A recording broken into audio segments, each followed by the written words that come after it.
Ma'am आपका order. कितने पैसे हुए? अरे क्या हुआ? आप ठीक तो है ना?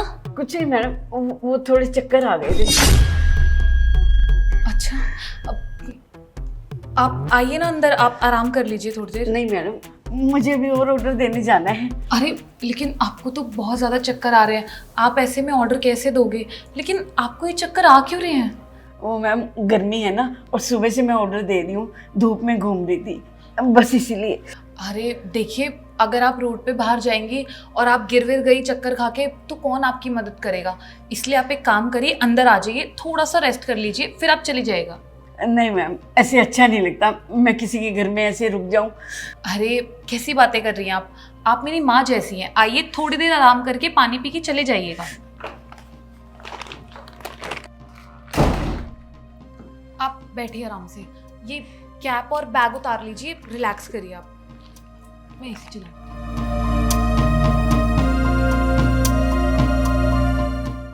आपको प्यास लगी होगी ना, मैं आपके लिए पानी लेकर आती हूँ।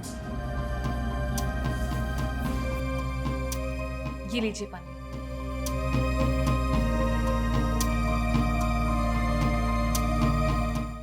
वैसे मैं आपसे एक बात पूछूं? हाँ बेटा पूछो। आप ये डिलीवरी का काम क्यों कर रहे हो? वो भी इस उम्र में, इतनी गर्मी में, ये सब क्यों? बेटा मेरे घर में कोई और कमाने वाला नहीं है ना, इसलिए मैं ये काम करती हूँ। क्यों? कोई और क्यों नहीं है आपके घर में काम करने वाला? क्या बताऊँ बेटा, मैं हर इंसान की ज़िंदगी एक जैसी नहीं होती ना। किसी की ज़िंदगी में तो भगवान बहुत सुख दे देता है, और किसी की ज़िंदगी में बस मेहनत ही मेहनत लिखी होती है। क्यों? आपके घर में कोई तो होगा ना कमाने वाला, बेटा बेटी कोई तो होगा ही। हाँ बेटा, मेरा भी एक बेटा था।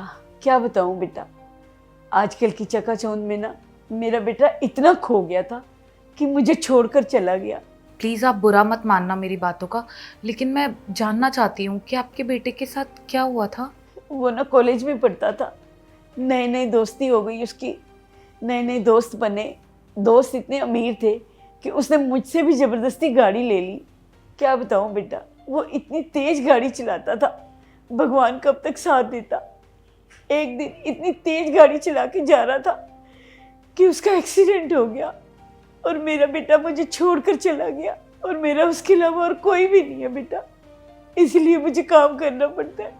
यही तो प्रॉब्लम है आंटी आजकल के यंगस्टर्स की, कि वो लोग अपने घर वालों के बारे में सोचते ही नहीं है। ये सोचते ही नहीं है कि उनके घर में उनकी माँ है जो उनका इंतज़ार कर रही है। वो शो ऑफ में तेज़ तेज़ बाइकें चलाते हैं, तेज़ तेज़ गाड़ी चलाते हैं, जो कि उन्हें नहीं करना चाहिए। अब देखिए आंटी जी, आपका बेटा तो आपको छोड़ के चला गया इस दुनिया से। उसने ये नहीं सोचा कि उसके जाने के बाद उसकी माँ क्या करेगी। और आज आप देखिए ना, आपकी क्या हालत हो गई है। बाहर इतनी धूप है और धूप में आप ऐसे डिलीवरी का काम कर रही हैं। वैसे आप ये सिर्फ डिलीवरी का काम ही क्यों कर रही हैं? कोई और काम क्यों नहीं करा आपने? बेटा इस उम्र में मुझे कौन नौकरी देगा, ये काम भी बड़ी मुश्किल से मिला है, इसलिए ये काम करती हूँ और जैसे तैसे अपना गुजारा चला लेती हूँ। लेकिन आंटी आप बाहर गर्मी देखिए ना, कितनी ज़्यादा हो रही है। इस गर्मी में आप डिलीवरी का काम कैसे करेंगी?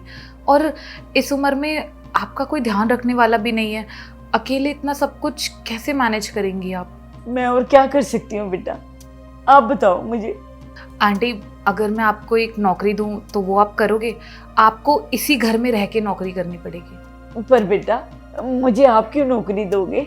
क्योंकि आंटी जो ज़िंदगी आप आज जी रहे हो वो मैं कई साल पहले जी चुकी हूँ। वो मेरे मम्मा पापा ना चले गए थे जब मैं छोटी सी थी। उसके बाद मेरे चाचा ने मुझे पाला और उन्हीं ने मुझे पाल पोस के बड़ा करा। उसके बाद उन्होंने मेरी शादी करा दी। मुझे कभी भी एक माँ और एक बाप का प्यार तो मिला नहीं। मैं हमेशा से ऐसे ही उनके प्यार को तरसती रही।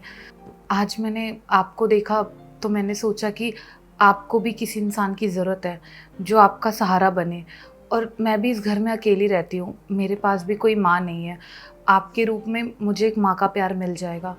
आप ना आंटी जी बिना किसी टेंशन के इस घर में रहिए, आपको भी एक सहारा मिल जाएगा और मुझे भी एक माँ का प्यार मिल जाएगा। बाकी आप पैसों की टेंशन मत लीजिए, मैं आपको हर महीने की पगार देती रहूँगी। आंटी बोलिए ना, आप रहोगे ना मेरे साथ? हाँ बेटा, जरूर करूँगी। अच्छा ठीक है, फिर डन है। आप ना कल अपना सारा सामान पैक करके यहीं आ जाइएगा, हम दोनों अब से साथ में रहेंगे, आप इसी घर में रहना। ठीक है बेटा, मैं ही काम छोड़ दूंगी। ठीक है।